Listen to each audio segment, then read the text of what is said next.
Well, we're here in Lane LifeTRANS Dispatch Center, and when you pass through this door, it's an entirely different world. And it's a world that I couldn't be prouder of, the people that handle this, but as far as the details of it, it terrifies me, to be honest with you. So that's why I'm going to have Rando, I'm going to have the chief explain to you what's in here and what goes on. And I'm going to just listen along with everybody. Chief? Well, I just noticed something. On the wall over there is the diplomas for all of our dispatchers that have taken their EMD classes, which is emergency medical dispatching. That's basically walking somebody through on the phone what to do prior to the ambulance arriving, all the way to maybe even having them do CPR prior to our arrival. It's very important. A lot of the 911 centers will pass off the car to us, the caller to us, so we can talk them through that. As you come in, this is a recording device. It records everything that goes on in the building, radios, phones, everything that's going on 24 hours a day. It has a 365-day retention on it. We have two dispatchers on all the time. And as you can see, there's plenty of screens. We'll walk you through what each screen is. This screen here is showing her where every unit is right now.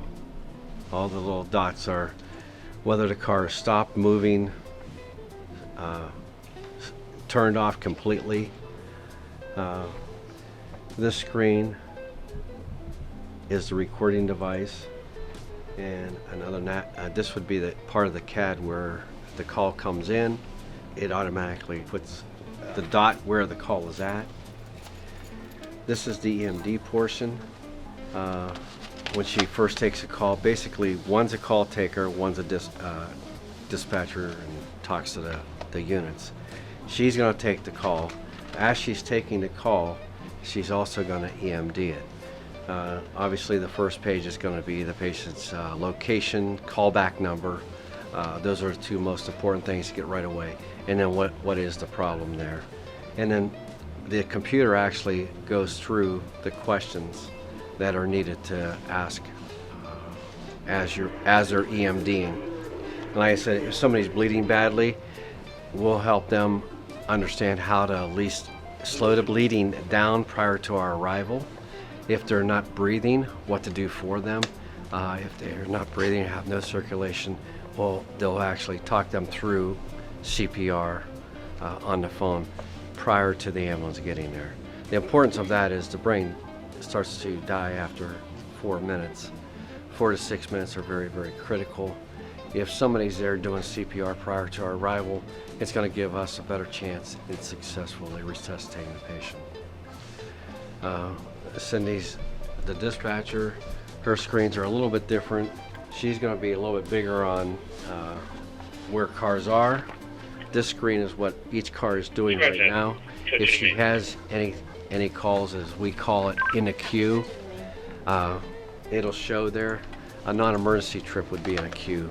If somebody called in just a non-emergency transport, maybe to the cancer center or something like that, it would be scheduled.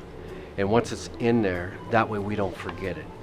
And it sets off an alarm half hour, 30 minutes before the call, so that we can dispatch the car to the call.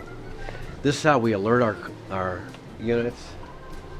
It's basically the radio system, but then she can pick what car she's going to send and tone the car out, just like the fire service tones their fire personnel.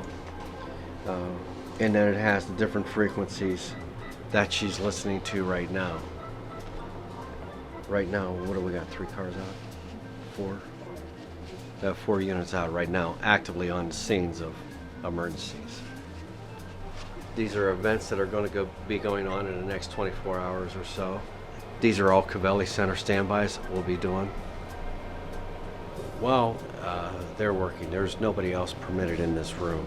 A supervisor might come in and out, but they're concentrating on what they have to do. And the last thing we want to do is take their attention away from something else that's going on. So that's why the secured lock system, that nobody can just walk in off the street. All right. Very good. Thank you, Randall. Yep. Appreciate the tour. Thank you, ladies. Appreciate it. Keep up the good work.